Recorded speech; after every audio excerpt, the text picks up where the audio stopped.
इगतपुरी तालुक्यातील दुर्गम आदिवासी भागातील जिल्हा परिषद आदर्श प्राथमिक शाळा चिंचलखैरे इथं वार्षिक स्नेहसंमेलन मोठ्या उत्साहात आणि जल्लोषात पार पडलं। आदिवासी भागातील विद्यार्थ्यांच्या कलागुणांना वाव देणारा हा सोहळा उपस्थित मान्यवर आणि पालकांसाठी विशेष आकर्षण ठरला। कार्यक्रमाच्या अध्यक्षस्थानी नगराध्यक्ष शालिनी खातळे ह्या होत्या। प्रमुख पाहुणे म्हणून न्यू इंडिया इन्शुरन्स कंपनीचे डिव्हिजनल मॅनेजर योगेश सोनवणे, नगरसेविका भारती शिरोळे, नगरसेवक राज जावरे, भूषण जाधव, शैलेश पुरोहित, लक्ष्मण बिन्नर, डॉक्टर श्रीराम लामटे, नामदेव लोहरे, मुख्याध्यापक निवृत्ती तळपाडे, दीपक भदाने, गोरक्ष विधाते भीमराव सहारे, श्याम आदमाने, योगेश गवारी, आदिवासी शिक्षक संघटनेचे जिल्हाध्यक्ष उत्तम भवारी, तालुकाध्यक्ष भाऊराव बांगर, आगरी सेनेचे किशोर कडू, हुकुमचंद पाटील, अरुण पाटील उपस्थित होते। विविध सांस्कृतिक कार्यक्रमांची रंगतदार सुरुवात झाली। विद्यार्थी-विद्यार्थिनींनी सादर केलेल्या गाण्यांनी, देशभक्तीपर नृत्यांनी उपस्थितांना मंत्रमुग्ध केलं।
छोट्या चिमुकल्यांच्या आत्मविश्वासपूर्ण सादरीकरणानं सर्वांचीच मनं जिंकली।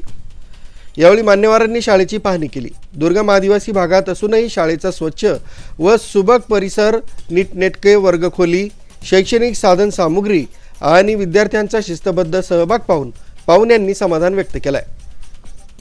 सुमित बोधक, न्यूज 7 मराठी, इगतपुरी।